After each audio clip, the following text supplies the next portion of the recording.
What's up, everybody? This is Roman of the Real Cinema Squad, and I'm here to break down the final two episodes of the second season of Criminal Minds Evolution. And there was a lot to cover in these two episodes, so let's jump right in. Episode 9 opens with Jade thinking back on Damien's death at the end of the previous episode and the promise they had made that they'd never go into a cage again. In these two episodes, we saw a lot of flashbacks into what that was actually like. They were literally put into cages next to one another, and that's how they bonded. Just as she's coming out of this kind of dream state, she gets pulled over by a police officer, and the police officer immediately recognizes her and asks her to step out of the car and places her under arrest. And when he is escorting her to his vehicle, he is shot from behind. And he's shot by a woman we've never seen before named Dana, and we learn pretty quickly that this is one of the two remaining members of Gold Star that we haven't met yet. Obviously, there was Damien and Jade, and then there was Aiden, who we met earlier in the season, who was killed by the FBI, and now there is Dana. So there's one more that we haven't met. Garcia discovers that all of the Stewart House employees, plus the two sheriff's deputies that Jade killed, were all paid from the same offshore account, which traced back to a company known as AIDA Limited, a private security company who was once contracted by the US government, but the contract was since voided after they were accused of criminal activity and profiteering.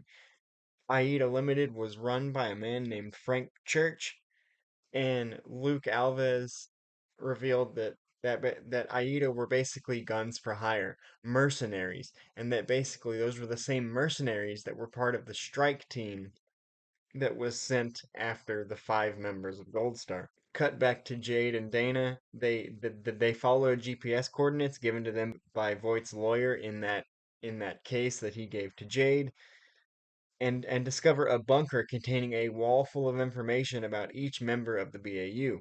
Agents Lewis and Rossi go to the hospital to see the trooper that Jade and Dana attacked, who has a message for them from Jade. She said she never wanted to do this, but had no choice. She just wants to go home and rest, but if they try to come after her, the streets will run with blue blood. After Jade and Dana's car is found abandoned with the case that Voight's lawyer gave to Jade inside, the BAU matches it to one of Voight's kill kits from the previous season. Then that leads the BAU to the bunker, and they realize the targets are on their backs. Rossi goes to Voight and tells him he won't survive prison in general population, just as the other serial killers before him had not. Voight reveals that he's going to trial under his birth name, Lee Duval, because no one knows who that guy is. The BAU interrogates Frank Church and zeroes in on him as the ringleader of Gold Star, but are warned that it was likely Gold Star themselves had leaked their own existence, knowing that any investigation into Gold Star would unearth the white paper written by Rossi and Gideon and make it look like the BAU was responsible. If the BAU were to go after Church and Miss, they'd bring the whole Bureau down with them. When Jade and Dana arrive at home, it's a military style training center run by Aida. Church is there and welcomes them. After Jade reveals that they can't find the last surviving member of Gold Star, she's ushered out of the room. He then shoots Dana, presumably because all of this is what led the BAU to him. So now Gold Star is down to just Jade and the mystery fifth member that we learn is named Peter B. A girl at the training center named Mila tells Jade that she's had dreams that the person torturing them was Frank Church himself. This makes Jade remember a conversation with Damien about Church where Damien got really uncomfortable.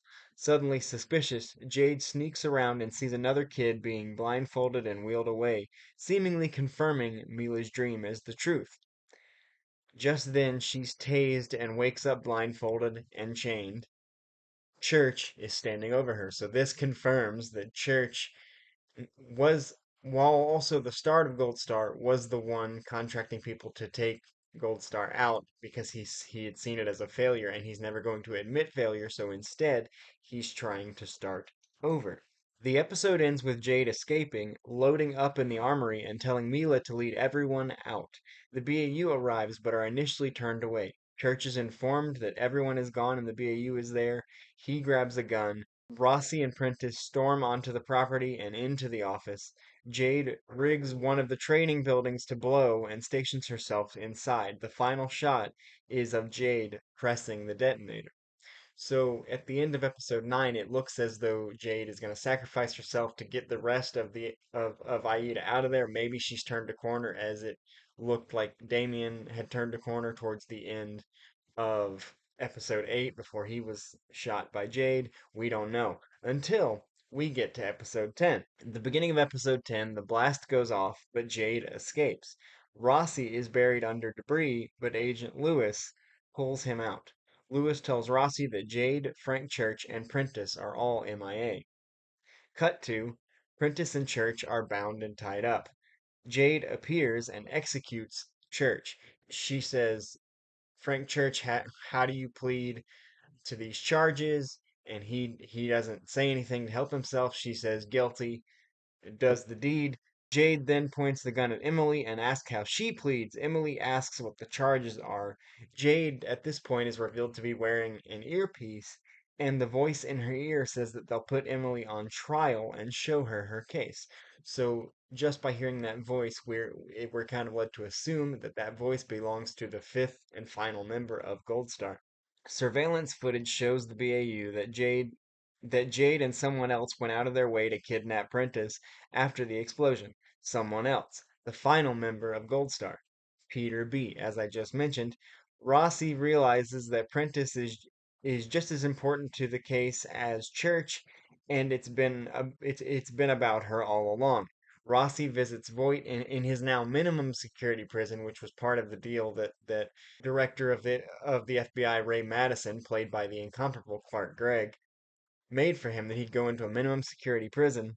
And Rossi asks Voight why Deputy Director Douglas Bailey had reacted the way he had to the mention of Gold Star, why he insisted on going into the house with Voight alone, and why Voight had to kill him.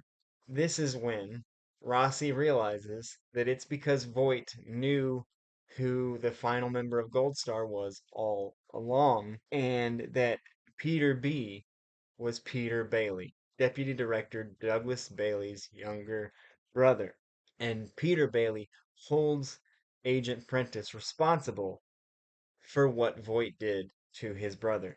Peter believed that Voight was a false flag and that the FBI had killed Bailey themselves because they viewed him as a liability, since he knew his brother was a member of Gold Star, hence why he reacted the way that he had to the revelation of Gold Star by Voight.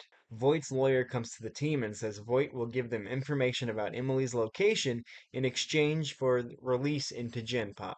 He wants to go into general population. The director orders his release, and Voight walks into the BAU once again. Voight uses Garcia's computer along with a special software that he had developed for Peter Bailey specifically to pinpoint his location.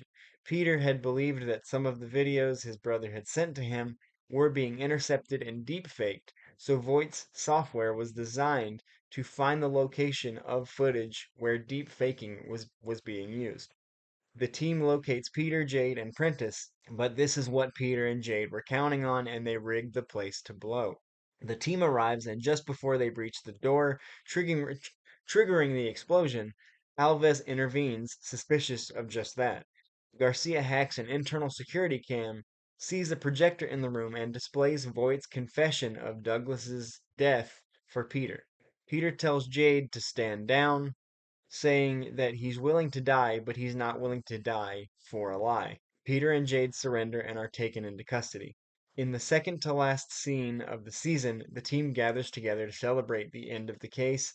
Tyler Green reveals that he's submitted his resume to Quantico, thereby pretty much confirming my theory that he would eventually become a full-time member of the BAU. Remember, the BAU from the last time we saw them before the reboot is missing two members. It's missing Spencer Reed, and it's missing the other member whose name escapes me right now, played by Daniel Hennessy.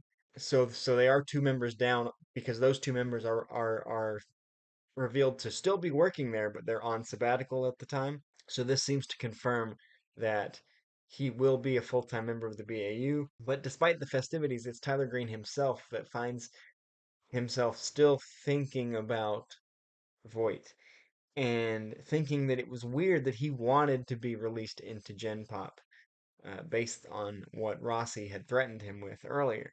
And the last scene sees Voight getting recognized in prison and attacked in the prison laundry room. And then the season ends there. Look, I watch a lot of police procedurals. I love them.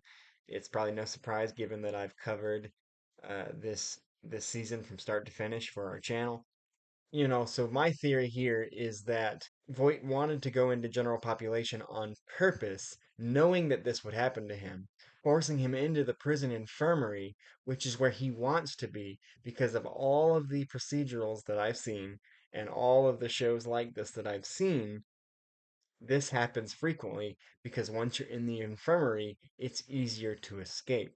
So I believe that this is Voight's plan all along, and he will attempt to escape from prison via the infirmary. So that is where season 2, technically season 17, but season 2 of Criminal Minds Evolution ends.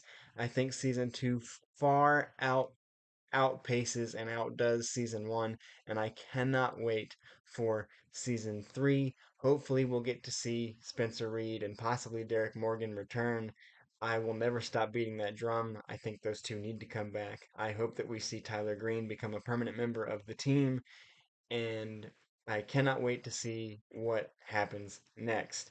I don't think we've seen the last of Peter Bailey. I don't think we've seen the last of Jade since they didn't go down in a blaze of glory, since they got arrested, since we saw Peter Bailey reunited with his parents at the end, and looking at his brother's picture on the memorial wall, which we saw uh, in a flashback with Douglas Bailey in the episode.